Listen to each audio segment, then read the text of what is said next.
नमस्कार दोस्तों, स्वागत है आपका ड्राम बॉक्स पे। उम्मीद करते हैं आप सभी लोग स्वस्थ होंगे और अपनी तैयारी बहुत ही मजे में कर रहे होंगे। आज का जो हमने टॉपिक चुना है वो है मूल विधि। आज हम समझेंगे कि कुछ बच्चे जो है कंफ्यूज हैं, उन्होंने मेरे से काफ़ी क्वेरी की है कि सर हमें बताइए कि जो हमारी मूल विधि के अंदर जो हमारा टॉपिक है ये भारतीय दंड संहिता यानी भारतीय दंड विधान या भारतीय दंड संहिता या फिर दंड प्रक्रिया संहिता या दंड प्रक्रिया विधान, ये दोनों एक ही बात है ना, कि ये दोनों चीजें अलग हैं या एक हैं। क्या ये दोनों एक ही बात है? इस तरह के क्वेश्चन उन्होंने मुझसे पूछे, तो मुझे लगा मुझे इस टॉपिक पे वीडियो बनानी चाहिए। तो देखिए, बहुत अच्छे से समझने की कोशिश करेंगे, बस आप हमारे साथ बने रहिए, है ना। आपके हर सवाल का जवाब इस वीडियो के अंदर है। यहाँ पे मैंने जितनी भी क्वेरीज, जितने भी क्वेश्चन हो सकते हैं इस टॉपिक से रिलेटेड, कि क्या ये दोनों चीजें और क्या संविधान, है ना, क्या इनमें कुछ लेना देना है आपस में, ये एक ही हैं या अलग हैं, है ना। तो वन बाय वन शुरू करते हैं। देखिए, जो हमारी भारतीय दंड विधान है, इसको जो एक्ट है ये है जी 1860। ये देखिए, ये एक अधिनियम है। क्या है ये? एक अधिनियम। अधिनियम यानी कि ये क्या है जी? एक एक्ट। ठीक है। इसी तरह से दंड प्रक्रिया संहिता, ये भी क्या है? एक एक्ट। यानी ये भी एक एक्ट है और ये भी एक एक्ट है। देखिए, एक्ट क्या होता है? एक्ट या अधिनियम किसी पार्लियामेंट के अंदर बनाया जाता है। ठीक है। अब जैसे पार्लियामेंट होगी तो जो ये वाला एक्ट है, ये वाला एक्ट 1860 में बनाया गया। तो जो भी एक्ट होता है जब वो संसद से पारित होता है, उस एक्ट के पीछे उसका सन लिख दिया जाता है। तो आप किसी भी एक्ट को कि वो संसद से कब पारित हुआ, इसे याद रखने के लिए उस एक्ट के पीछे जो सन लिखा हुआ है उसे याद रखिए। जब भी किसी एक्ट के पीछे उसका सन लिखा हुआ है, वो एक्ट उसी ही सन में पारित होता है। देखिए, जैसे यहाँ पे लिखा हुआ है भारतीय दंड विधान 1860 या इंडियन पीनल कोड 1860, यानी भारतीय दंड विधान या इंडियन पेनल कोड, ये हमारा संसद से। अब देखिए, 1860 में भारत की संसद नहीं होती थी, ब्रिटिश संसद होती थी, है ना। तो ब्रिटिश संसद के अंदर ये 1860 में पास हुआ होगा, यानी 1860 में ये पास हुआ होगा। इसी को हम शॉर्ट फॉर्म में भारतीय दंड विधान या आईपीसी कहते हैं। अब आते हैं अपने इस वाले पे। देखिए, यह है दंड प्रक्रिया संहिता 1973 या क्रिमिनल प्रोसीजर कोड। ये भी ये 1973 में पास हुआ। अब देखिए, 1973 में ये भारतीय संसद में पास हुआ। क्यों? क्योंकि भारत 1947 में आजाद हो चुका था, हमारा संविधान 1950 में लागू हो चुका था, और ये जो कोड है, ये जो अधिनियम है, ये 1973 में यानी भारत का संविधान लागू होने के बाद आया है। तो देखिए, ये जो रियल वाला है ना, जब ये बना था, ये बना तो इसी के साथ था, और उसका असली फॉर्म था 1861, है ना, जब इसको बोला जाता था सीआरपीसी 1861। लेकिन 1882 में इसमें काफी संशोधन हुए और कहा जाता है कि तभी असली वाला बनके तैयार हुआ ये सीआरपीसी। और उसके बाद जब भारत ने अपना प्रोसीजर लाया, यानी कुछ इसके अंदर बहुत बड़े बड़े संशोधन किए, है ना, तब ये 1973 में भारत की संसद में पास हुआ। और ये जो कानून था 1861 या 1882 वाला, आज की डेट में, यानी कि जिस डेट में ये वीडियो बनाई जा रही है, उस डेट में भी इस कोड का या इस एक्ट का नाम दंड प्रक्रिया संहिता 1973 है। ठीक है। अब इसका नाम 1861 या 1882 नहीं है, है ना। ये रियल टाइम पे उस टाइम पे बना था, लेकिन इसका नाम चेंज करा गया है। इसका नाम है दंड प्रक्रिया संहिता 1973, यानी दंड प्रक्रिया संहिता या क्रिमिनल प्रोसीजर कोड 1973, यानी सीआरपीसी। सीआर स्टैंड करता है यहाँ पे क्रिमिनल के लिए, P for procedure, C for code. इसी तरह से आईपीसी में आई स्टैंड करता है इंडियन के लिए, पी स्टैंड करता है पीनल के लिए, और सी स्टैंड करता है कोड के लिए। तो देखिए, ये तो इनके नाम में अंतर हुआ। अब ये क्या वास्तव में अंतर है, मतलब वास्तव में अलग है ये? देखिए जी हाँ, ये वास्तव में अलग चीजें हैं। इसको हम ऐसे समझते हैं कि देखिए, ये जो भारतीय दंड विधान है ना, इसके अंदर अपराध या गुनाह के दंड का ब्यौरा दिया गया है। यानी पहली चीज, जो ये वाला एक्ट है ना, यानी भारत आईपीसी जो है ना, हमारा आईपीसी 1860 वाला, इसके अंदर ये समझाया गया है, और वो सारी डेफिनेशंस इसके अंदर हैं कि क्या चीज अपराध मानी जाएगी, किस चीज को गुनाह माना जाएगा और उस गुनाह के लिए किस तरह की सजाएं दी जा सकती हैं।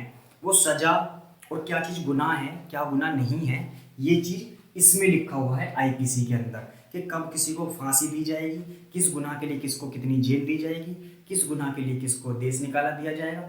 इस तरह की सारी बातें इस लॉ के अंदर लिखी हुई हैं, है ना। मोटा मोटा कहने का मतलब ये है कि भारत के अंदर किस चीज को हम गुनाह मानेंगे, किसी करे हुए काम को हम गुनाह मानेंगे या नहीं मानेंगे, ये इसकी परिभाषाओं से तय होता है कि कोई चीज गुनाह या अपराध है या नहीं। लेकिन देखिए, जो गुनाह मतलब अगर किसी ने कोई गलत काम किया है ना, अब वो काम एक के खिलाफ होगा, जैसे कि जो हमारा भारतीय दंड विधान आईपीसी है, इसमें क्या ब्यौरा दिया गया कि अपराध और गुनाह के दंड का ब्यौरा, कि किस अपराध के लिए क्या सजा होगी, ठीक है। लेकिन वो सजा देने का एक प्रोसीजर होगा, एक प्रक्रिया होगी, वो प्रक्रिया हमारी सीआरपीसी के अंदर है, ठीक है। इसमें क्या बताया कि अपराधी को दंड देने की प्रक्रिया का ब्यौरा है ना। जैसे मान के चलो, अगर किसी ने एक मर्डर किया है, ठीक है, तो मर्डर की सजा क्या होगी वो इसके अंदर लिखी हुई है कि भाई किसी ने मर्डर किया तो उसको आजीवन कारावास दिया जाएगा या इतने सालों की जेल दी जाएगी, वो इसमें लिखा हुआ है। लेकिन उसको वहां तक ले जाने के लिए ना एक प्रक्रिया डिसाइड की गई है पूरी, वो प्रक्रिया यहाँ लिखी गई है कि पहले हमें एफआईआर करनी होगी, उसके बाद केस चलेगा तो गवाह को बुलाया जाएगा, गवाहों के बयान लिए जाएंगे, एक पक्ष का वकील होगा, एक विपक्ष का वकील होगा, ये पूरी प्रक्रिया यहाँ लिखी हुई है। तो उम्मीद करता हूँ आपको समझ में आ रहा होगा। मैं कहना ये चाहता हूँ कि इसमें अपराध और गुनाहों के दंड लिखे हुए हैं और उस दंड को दिलाने का जो पूरा प्रोसीजर है वो इसमें लिखा हुआ है, ठीक है। अब देखिए, इनमें जो मोटा मोटा अंतर है वो ये भी है कि जो हमारी भारतीय दंड विधान है, इसमें जो कुल धाराएं हैं, धारा यानी सेक्शन है, वो है जी 576, और जो हमारी दंड प्रक्रिया संहिता है, इसमें जो कुल धाराएं हैं, कुल सेक्शन है, ये है जी 484, 484। अब देखिए, ये जो कुल धाराएं हैं 576, इसमें कुछ धाराएं ऐसी भी हैं कि उनमें ना हमने ए बी सी डी इस तरह से करके लिखी हुई हैं। तो अगर हम मेनली सिर्फ धाराओं की बात करें तो भारतीय दंड विधान के अंदर जो धाराएं हैं वो है जी 511। लेकिन अगर हम दंड प्रक्रिया संहिता की बात करें तो यहाँ पर केवल और केवल 484 ही धाराएं हैं। धाराओं को ही इंग्लिश में हम लोग सेक्शन कहते हैं, ठीक है, धारा या सेक्शन। अगर हम सीआरपीसी की बात करें तो 484 होते हैं, और अगर हम आईपीसी की बात करें तो 576 कुल, और अगर सिर्फ धाराओं की बात करें तो 511, ठीक है। 576 जो होते हैं, इन्हीं के अंदर जैसे मान के चलो कोई धारा है हमारी 32, तो 32 में ही ए जोड़ दिया, बी जोड़ दिया, सी जोड़ दिया। ऐसी कोई धारा है 40, 40 में ए जोड़ा, बी जोड़ा, सी जोड़ा। इस तरह से हमारी ओवरऑल तो 576 बैठती है, लेकिन रियल धाराएं कितनी है, केवल और केवल 511। यानी इसी में कुछ धाराएं हमने जोड़ी, ए बी सी, है ना, उन्हीं को जोड़कर टोटल धाराएं कितनी हो गई, 576। अब बात करते हैं अध्याय की, यानी कि चैप्टर्स की। जो हमारा आईपीसी है, इसमें जो हमारे चैप्टर हैं वो है जी 23, यानी कि 23 चैप्टर हमारे आईपीसी में होते हैं। लेकिन जो हमारा सीआरपीसी है, इसके अंदर जो टोटल चैप्टर है वो है 37। तो देखिए यहाँ पे क्या है, चैप्टर ज्यादा है, यहाँ पे चैप्टर कम है, यहाँ पे धाराएं ज्यादा हैं, यहाँ पे धाराएं कम है। अब बात करते थे कि कोई दो चीजें जो हमारे आईपीसी में नहीं होती। एक तो फॉर्म्स, जो कि यहाँ पे 56 है, फॉर्म्स एक भी फॉर्म्स आईपीसी में नहीं है, ठीक है।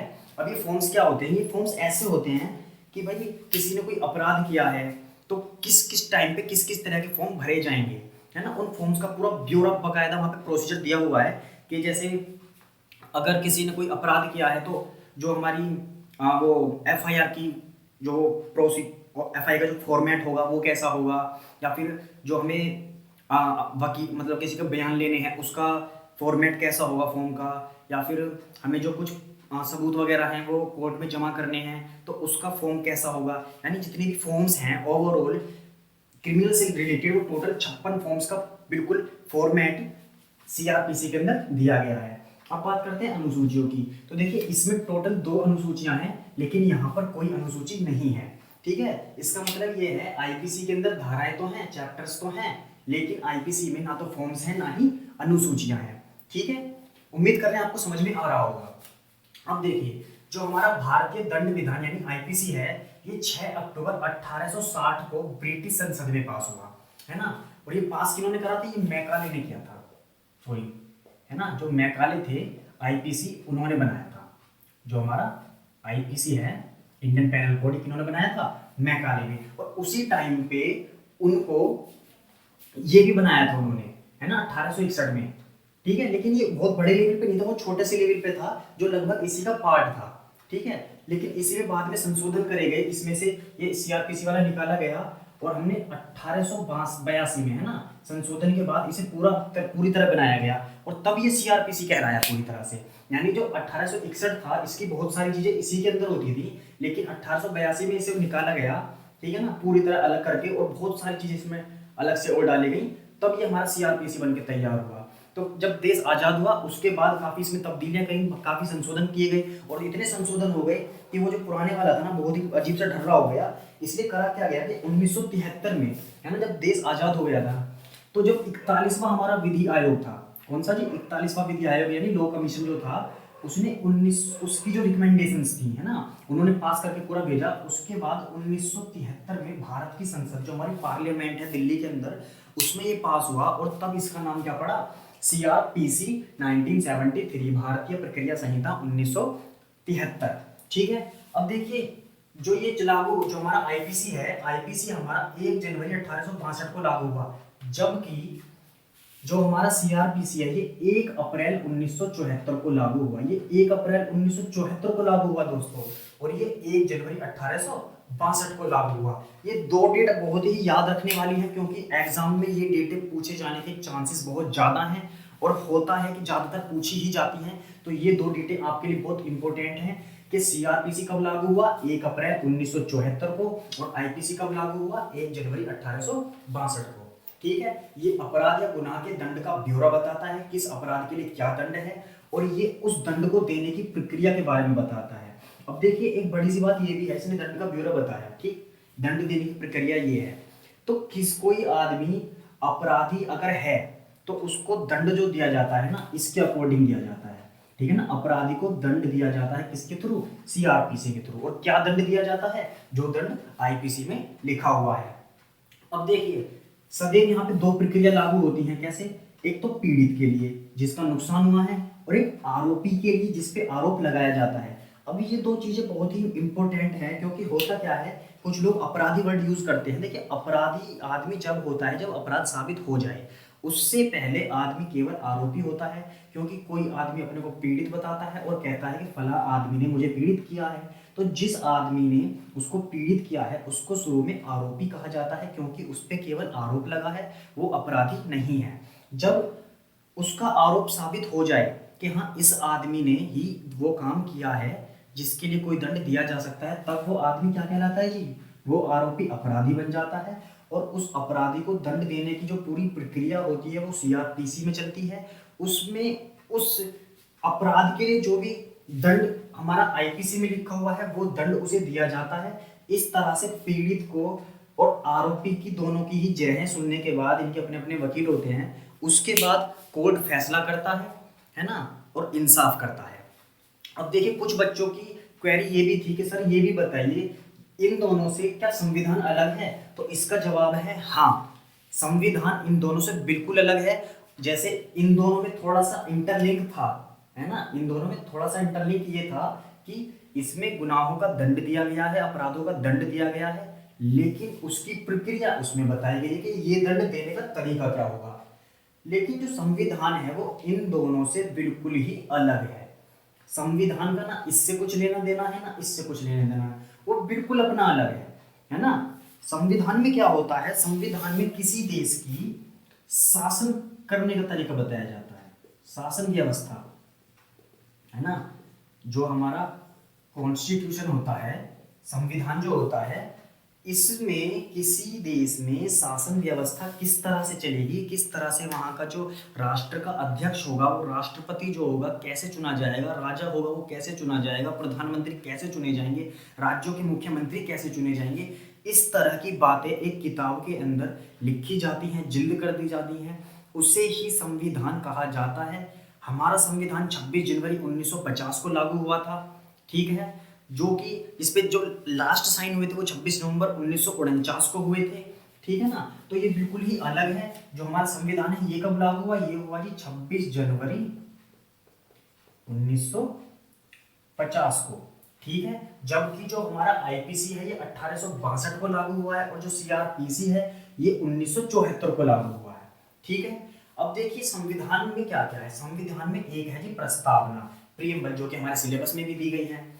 संविधान में 25 भाग हैं, ठीक है ना, पार्ट हैं 25। इनमें से किसी में पार्ट नहीं थे, वहाँ चैप्टर्स थे, ठीक है ना। इसमें 470 अनुच्छेद यानी कि आर्टिकल हैं। देखिए यहाँ थी धाराएं, जो भी कानून होता है ना, कानूनों में धाराएं होती हैं। देखिए पार्लियामेंट एक एक्ट बनाती है जिसको अधिनियम कहते हैं, और उन अधिनियमों के अंदर धाराएं होती हैं जिनको इंग्लिश में हम लोग सेक्शन कहते हैं, ठीक है। लेकिन जो संविधान है, संविधान के अंदर अनुच्छेद होते हैं जिनको आर्टिकल कहा जाता है, ठीक है ना। तो अधिनियमों में धाराएं होती हैं जबकि संविधान में अनुच्छेद होता है जिसको इंग्लिश में आर्टिकल कहते हैं, ठीक है। अब जो हमारा संविधान है उसमें 12 अनुसूचियां हैं जिनको इंग्लिश में शेड्यूल कहते हैं। और आज तक जब मैं ये वीडियो आज बना रहा हूँ, आज डेट है 8 मार्च, उस टाइम तक हमारे संविधान में कुल 104 संशोधन हो चुके हैं। जब से देश का संविधान लागू हुआ है तब से लेके आज की डेट तक 104 संशोधन कुल हो चुके हैं, ठीक है। तो जो संविधान है, कॉन्स्टिट्यूशन है, ये 26 जनवरी 1950 को लागू हुआ। इसमें एक प्रस्तावना है। प्रस्तावना कितनी है जी, एक प्रस्तावना है। 25 भाग हैं, 470 अनुच्छेद या आर्टिकल हैं, 12 अनुसूचियां हैं और 104 इसमें संशोधन 1950 के बाद 8 मार्च 2021 तक हो चुके हैं। तो उम्मीद मैं करता हूं यहाँ पे कि आपको ये तीनों के अंदर जो डिफरेंस है वो बहुत ही अच्छे से समझ में आया होगा। अगर अब 1 बाय 1 बात करूं तो देखिए, पहली बात, क्या आईपीसी और सीआरपीसी अलग हैं? तो इसका आंसर है हाँ, है ना, ये दोनों अलग हैं। क्या कॉन्स्टिट्यूशन, आईपीसी और सीआरपीसी अलग हैं? तो इसका भी आंसर क्या है हाँ, ये तीनों ही अलग हैं। अब मैं तीसरा क्वेश्चन अगर लेता हूं कि क्या आईपीसी और सीआरपीसी के बीच में कुछ समानता है? देखिए समानता कुछ नहीं है। इसके रूल अलग लिखे हुए हैं, इसमें रूल अलग हैं, इसमें दंड दिए गए हैं अपराधों के, लेकिन इसमें उन अपराधों के दंड को देने की प्रक्रिया बताई गई है, ठीक है। ये प्रक्रिया चलेगी तब जाके ये दंड दिए जा सकते हैं। और यहाँ कोई भी प्रक्रिया चले, इन दंडों के अलावा कोई और दंड नहीं दिया जा सकता। जो भी दंड आईपीसी में लिखे हुए हैं वही दंड केवल दिए जा सकते हैं। उम्मीद करता हूं आपको आईपीसी, सीआरपीसी और कॉन्स्टिट्यूशन के जो भी डाउट्स थे वो क्लियर हुए होंगे। इसके अलावा अगर आपके कोई और डाउट्स हैं तो आप हमें कमेंट्स बॉक्स में लिख सकते हैं। हम कोशिश करेंगे कि आपके और जितने भी डाउट हैं उनको क्लियर करा जाए। उम्मीद करते हैं आपको ये वीडियो अच्छा लगा होगा। अगर आपको हमारे द्वारा दी गई जानकारी पसंद आ रही है तो हमारे चैनल को लाइक करें, सब्सक्राइब करें और ज़्यादा से ज़्यादा शेयर करें। धन्यवाद, नमस्कार, मस्त रहें, खुश रहें, स्वस्थ रहें।